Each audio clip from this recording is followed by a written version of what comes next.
Candle है क्योंकि इसका हाई और लो प्रीवियस कैंडल के हाई और लो के रेंज के अंदर है। आइए चार्ट पर एक एग्जांपल देखते हैं इनसाइड बार का। यहाँ आप देख सकते हो ये एक इनसाइड बार कैंडल है क्योंकि ये कैंडल अपने प्रीवियस कैंडल के हाई और लो के रेंज के अंदर है। यहाँ भी एक इनसाइड बार है क्योंकि ये भी अपने प्रीवियस कैंडल के रेंज के अंदर है। ना अब आपको एक जनरल आइडिया हो चुका है इनसाइड बार दिखता कैसा है। अब समझिए हमें एंट्री कैसे लेना है। तो जनरल कॉन्सेप्ट ये है, जब मदर कैंडल का हाई ब्रेक होता है, मदर कैंडल मतलब इनसाइड बार का प्रीवियस बिग कैंडल जिसके रेंज के अंदर इनसाइड बार होता है, तो जब इसका हाई ब्रेक होता है तो हम यहाँ बाइंग की पोजीशन बनाते हैं और यहाँ हमारा स्टॉप लॉस इनसाइड बार के लो के नीचे होता है। और जब मदर कैंडल का लो ब्रेक होता है तो हम यहाँ शॉर्ट की पोजीशन बनाते हैं और यहाँ हमारा स्टॉप लॉस इनसाइड बार के हाई के ऊपर होता है। देखिए, अगर हम कोई बुलिश ट्रेड लेते हैं तो उसके लिए मदर कैंडल ग्रीन होना चाहिए और अगर हम कोई बेरिश ट्रेड लेते हैं तो उसके लिए मदर कैंडल रेड होनी चाहिए, जिससे हमें एक अच्छी एक्यूरेसी मिलती है। स्ट्रैटेजी को समझने के पहले आप समझिए हमें इसे कब अवॉइड करना है। अगर मार्केट रेंज बाउंड है या साइडवेज है तो हमें इनसाइड बार पर ट्रेड नहीं लेना है। उस समय हमें इसे अवॉइड करना है क्योंकि इनसाइड बार हमें इनडिसीजन रिप्रेजेंट करता है। मतलब मार्केट यहाँ अनडिसाइडेड है। यहाँ ना बायर्स प्राइस को ऊपर ले जा पाए और ना सेलर्स प्राइस को नीचे ले जा पाए और प्रीवियस कैंडल के रेंज में फंसे रहे। और वहीं रेंज मार्केट भी अनडिसाइडेड होता है, जहां बायर्स प्राइस को रेसिस्टेंस तक लेकर जाते हैं और सेलर्स प्राइस को सपोर्ट तक लेकर जाते हैं और ये कुछ दिनों तक चलता रहता है और प्राइस एक रेंज में फंसा रहता है। अब आप ही सोचिए, अगर हम दो अनडिसाइडेड चीज़ों को मिलाकर ट्रेड करें तो हमें क्या मिलेगा। अब समझते हैं हम इसे ट्रेड कैसे करना है। पहला तरीका है, जब मार्केट कंसोलिडेशन पीरियड के बाद एक ब्रेकआउट देता है तो हम इसे ट्रेड कर सकते हैं। दूसरा तरीका, जब प्राइस 10 पीरियड मूविंग एवरेज के साथ रिएक्ट कर रहा होता है तब हम इनसाइड बार को ट्रेड कर सकते हैं। और तीसरा तरीका है सपोर्ट और रेसिस्टेंस। आइए एक एक करके एग्जांपल की हेल्प से स्ट्रैटेजी को समझते हैं।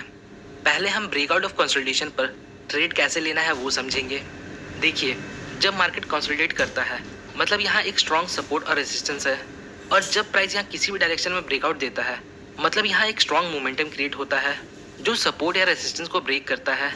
और इस सिचुएशन में जब एक इनसाइड बार फॉर्म होता है तो ये हमें एक बेटर रिजल्ट प्रोवाइड करता है। आइए एग्जांपल देखते हैं। यहाँ आप देख सकते हो मार्केट क्लियरली एक रेंज में मूव कर रहा है। नेक्स्ट, प्राइस सपोर्ट लेवल को ब्रेक करता है मतलब यहाँ डाउनवर्ड मोमेंटम हाई है और यहाँ हमारे पास एक इनसाइड बार कैंडल है। अब हमें इसके लो के ब्रेक होने का वेट करना है। नेक्स्ट, यहाँ एक रेड कैंडल इसके लो को ब्रेक कर देता है।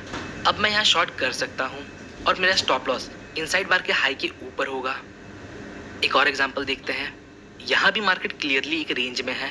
नेक्स्ट, प्राइस इस रेजिस्टेंस लेवल को ब्रेक करता है और फिर यहाँ हमें एक इनसाइड बार कैंडल मिलता है। अब हमें मदर कैंडल के हाई के ब्रेक होने का वेट करना है।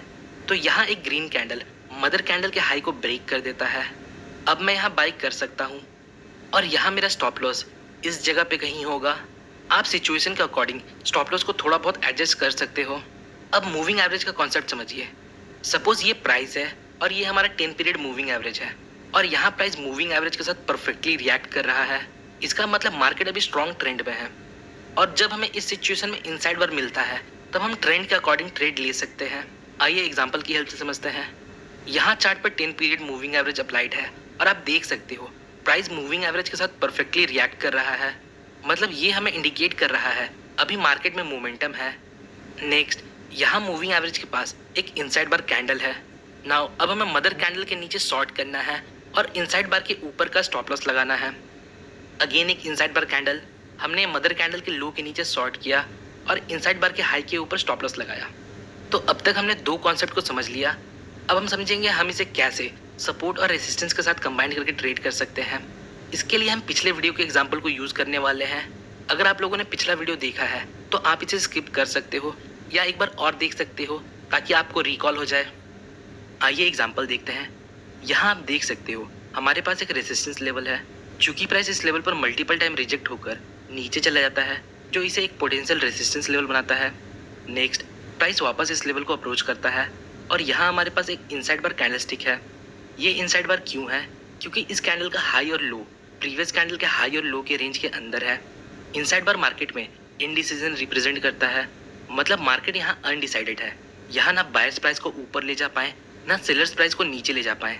नेक्स्ट, यहाँ एक रेड कैंडल इस मदर कैंडल के लो को ब्रेक कर देता है मार्केट यहाँ अनडिसाइडेड था, पर जब ये रेड कैंडल इस कैंडल के लो को ब्रेक कर देता है तो यहाँ क्लियरली इस रेजिस्टेंस लेवल पर सेलर्स का इंटरेस्ट देखने को मिलता है। एज अ रिजल्ट प्राइस यहाँ से नीचे चला जाता है। आइए एक थोड़ा एडवांस ट्रेड सेटअप देखते हैं। यहाँ आप देख सकते हो प्राइस इस लेवल तक ऊपर जाता है, फिर यहाँ से रिवर्स हो जाता है, जो इसे एक रेजिस्टेंस लेवल बनाता है। नेक्स्ट प्राइस वापस इस लेवल को अप्रोच करता है। अब नोटिस कीजिए जब प्राइस इस लेवल को अप्रोच करता है कैसे कैंडल्स का साइज छोटा होते जाता है।